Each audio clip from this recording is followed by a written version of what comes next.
I had a big awakening. I had taken notes and found out what they didn't know. And that's what I put in this book. How to value yourself, how to handle your anger, how to learn from your mistakes, how to find your spiritual center within yourself. And so we had 4 successes. Involvement is about prevention. It's not going to be government. That's good. Yeah, you should repeat that. Mm-hmm. For sure. Yeah, because people are looking for somebody else to fix us. Not going to happen. He and I just sat and talked for a couple of months. And one day he said, you know, I've been talking to the guys about what we're talking about. Now, I wasn't talking about anything in particular, except things I had told my children when they were 6, 7, 8 years old, 9 years old, 12 years old. And he was going, he never heard any of it. He never valued himself. He didn't know how to handle his anger. He didn't know how to learn from his mistakes. And he was just all wound up.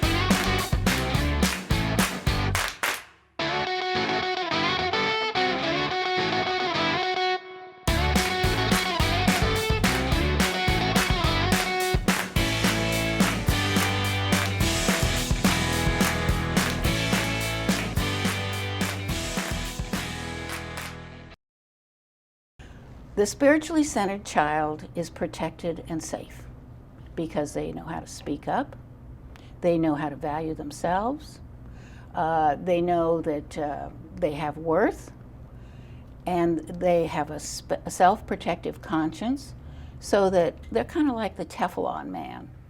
You know, you can throw things at them, but it's not going to bother them. So they are spiritually centered. Now, if a child is born and raised in an abusive situation, they can go and be a bully, that's off-center, or be a victim, which is off-center. They're both off-center. And this bully is attracted to the victim. You know, if you can stand up for yourself, he won't bother you, or she won't bother you.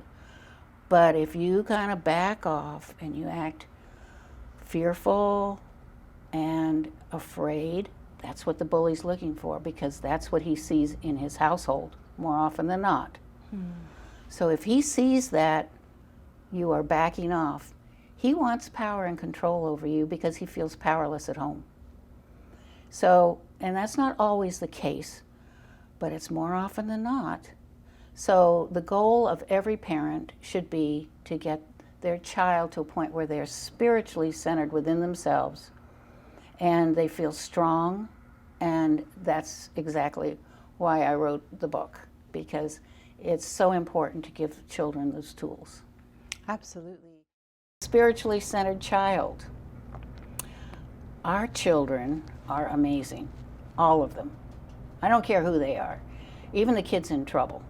They have an amazing inner spirit, and we need to tell them that.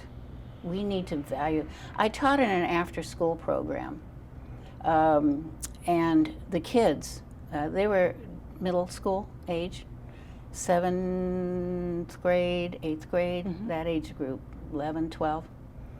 And this is a hard age for, excuse me, parents. And it's a hard age for teachers, because it's a transition age. Yes. And they are so smart. And I would talk about, you know, how important it was.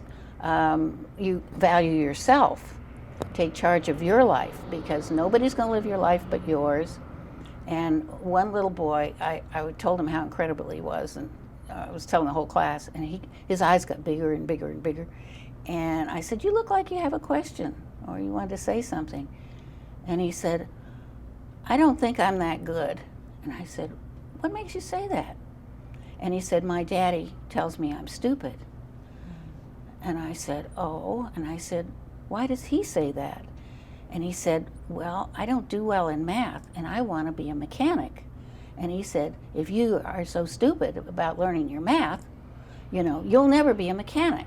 You'll never be anything. You'll never be any good. And I said, well, let me explain this. I said, you may not be smart about math now, but you will learn it as you need it.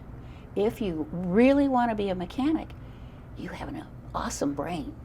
You can learn how to do your math. But I said, don't be hard on yourself, and understand that Dad, he's trying to help, but just remember, you are an amazing little boy, and you can learn to do whatever you want to do. And he walked out of that class like he was on air, because nobody had ever said to him, you can do it. You can be what you want to be. Because what he wanted to be wasn't what his dad thought he could be. And of course, your dad and mom are so important to you. Using your instincts and being aware of your surroundings. Now, these kids were in a difficult area, so I wanted to particularly mention to them that you got to stay alert. And if you see something and you feel, we all have that gut feeling, and listen to it. So this young girl, she was 12, I think. She was walking down the street, and here comes a car, and it drove up in front of her, and the guy got out of the car. He walked around and opened the passenger car door as she's coming toward him. Well, put on her alert right there. And she went, her heart started to beat, and she thought, okay, what am I going to do if he makes it? Well, now the sidewalk isn't that big, okay. So as she comes by, he grabs her by the backpack and tries to force her in the car. She slips out of her backpack and runs and takes off. She turns around and he slammed the backpack and took off. Wow. So that was just one example of a young lady being reinforced that she has the power to keep herself safe by using her instincts. And that's what she did.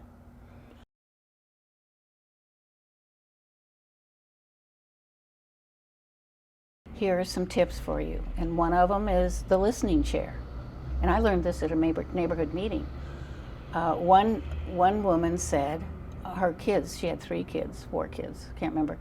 But she said, I was going crazy. They're running around, they're fighting with each other. Children can be difficult to raise. There's no doubt about it. I have 3 myself.